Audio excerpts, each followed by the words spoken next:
In Parashat Bamidbar, Moshé Rabeinu organizes the Jewish people as an army for campsites, and also gives the Levites their special service, the Temple service.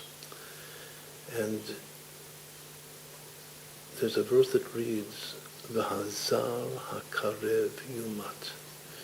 If someone is foreign to the service of the Levites, how much the more so if he's foreign to the service of the priests. And he does that service against the command of the Torah, so he is liable to death. Vehazar hakarev, whoever comes close, if you're foreign and you want to be close, and you come close, but Hashem says, no, that's not your function. That's not your shlichus, that's not your thing. Said if you take that initiative with audacity to come close, as though you're coming close, but really you're not coming close. Not only you're not coming close, if you're foreign to that service, but you're even liable to death. Vehazar hakarev iumat. This verse is quoted in a very, very famous story that's told in the Talmud about Hillel HaZaken, was very, very humble. And he was the friend of Shammai. Shammai was a kaptan. Shammai had dinim, severities in his character, holy severities. And the Gemara tells us that actually 3 different cases of Gentiles that came to be converted, that asked to be converted, but each on a certain condition. And if you want to convert, so don't make t'naim, don't make conditions. Just say, I want to sincerely become a Jew.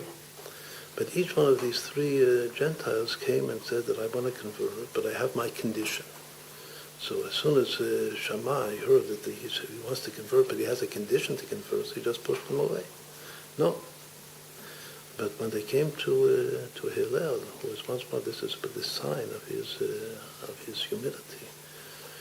So Hillel converted them. The first thing he did is he converted them. And then he took care of their condition. The first story is the story of a convert that said, I only want to receive the written Torah, but not the oral Torah. First he came to Shammai, and he said, how many Torahs do you have, you Jews? So he said, we have 2. We have a written Torah, we have an oral Torah. He says, good, I'm going to take the written Torah, not the oral Torah. Just convert me on that account. So he threw him out. He came to Hillel. Hillel says, fine, wonderful. Converted him on the spot. So then he has to now start learning Torah. So the first day he came to Hillel to the base medrash, and Hillel taught him Aleph Beis. It's just like now they have Baal Tshuva that doesn't even know the letters of the Hebrew alphabet, nothing. So the first day Hillel says Aleph Beis Gimel Dalet. So he taught him the first 4 letters in their order. Second day he comes back, he says, let's review what we learned yesterday. What did we learn yesterday? So he says, Bet Aleph Gimel Dalet. So the convert looks at him, but yesterday you taught me a different order. You said it's Aleph Beis Gimel Dalet. Now you're saying it's Beis Aleph Gimel Dalet. He says, just like you believe me, what I tell you, what the order is of the letters, there's no verse in the Torah, in the written Torah, that says what are the orders of the alphabet. So you have to believe me when I tell you what the order of the letters are. So just as you believe me what the order of the letters are, you have to believe me the whole oral Torah. So that was enough. In that way, he rectified the soul of that convert completely. Then is actually the most famous story. A convert comes and says, teach me the whole Torah on one leg, and I'm standing on one foot. So Shammai just throws him out. And he says, no, he converted him.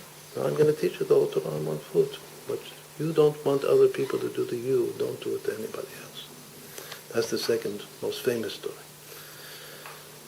But the third story is that there was a Gentile walking down the street, and he happened to overhear that the Jewish people, the Jewish students in the base medrash, were learning about the clothing, the beautiful clothing of the Kohen Gadol. They were praising how beautiful all those 8 clothings 4 of which are golden garbs of the Kohen Gadol wore.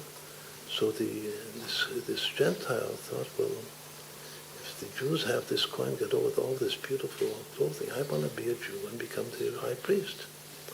So he came to Shammai and says, please convert me. I want to become a Jew, and just in order, on condition that you make me the high priest. So of course Shammai just threw him out.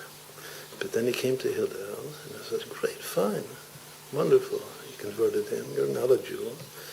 So what about becoming the high priest? That was his condition. So Hillel says, a king, you can't appoint somebody to be a king if he doesn't know all of the workings, all of the inner secrets of being a king. The same thing for a high priest. You have to learn the whole, before you learn the whole Torah. We can't make you a high priest. So first you have to be very, very learned in all of the laws of the Torah. Then we'll see about you becoming a high priest. Great. So he starts learning until he comes to this verse in this week's parashah, the verse that we began, vehazar, hakarev, iumat. It says, and a foreigner, that if he approaches, tries to come close to a service that is not his service, he is punishable by death. So the convert looks at Hillel, who converted him, and he says, who is this verse referring to? Vehazar, hakarev, iumat. And Hillel says, afilu al David melech Israel. He says it's even referring to King David, the king of Israel. Because the king of Israel, even Mashiach, is not a priest and he's not a Levite. And if he assumes the service of a priest or a Levite, as actually was the case in one of the descendants of King David, so he's liable to death. Even Mashiach tries to become a high priest, and all of a sudden he has a taiva, he has a passion to put all of those 8 beautiful clothes. He's punishable by death, Mashiach himself. So when the convert heard that, vehazar, hakarev, iumat, afilu al David melech Israel, so he said, oh, okay, so he put up his hand, he said, if even King David can't be a high priest, so certainly I cannot become a high priest, I'm just a convert. The end of the whole story is, and the Gemara says that these 3 converts met together, had a farbrengen. And the word that they said in their farbrengen when they met together is that would it only be for Shammai, we would be lost souls. But because of the humility of Hillel, we have been taken under the wings of the Shekhinah, of the divine presence. So one of the most important things to understand, everybody is like a convert when we do tshuva. You have to understand we're trying to come close and close to Hashem, but everyone has to recognize what his closeness is, how to become close, and not to try to assume what he thinks is close, but really isn't close. And if he tries to become close in a way which is not fitting and proper for him, it's not his shlichut, then it's even the opposite of life. But this verse itself gives us the power to recognize what is our true way, each one's true way to become close to HaKadosh Baruch Hu. And once, as we said before, there are things that even Mashiach, we all have a spark of Mashiach, but even Mashiach, there are things that he's considered to be a foreigner, a stranger. The word zara is strange. So everybody has that point of inner strangeness in something. That's obviously, that itself is humility, just like Hillel was the epitome of humility, so everyone has to reach that level of humility, that even my Mashiach spark is strange and foreign to certain ways of coming close to God. But I have my way to come close to God. So may each and every one of us find our true way to come close to God and to go full speed ahead to become close to our Kodesh Baruch Hu.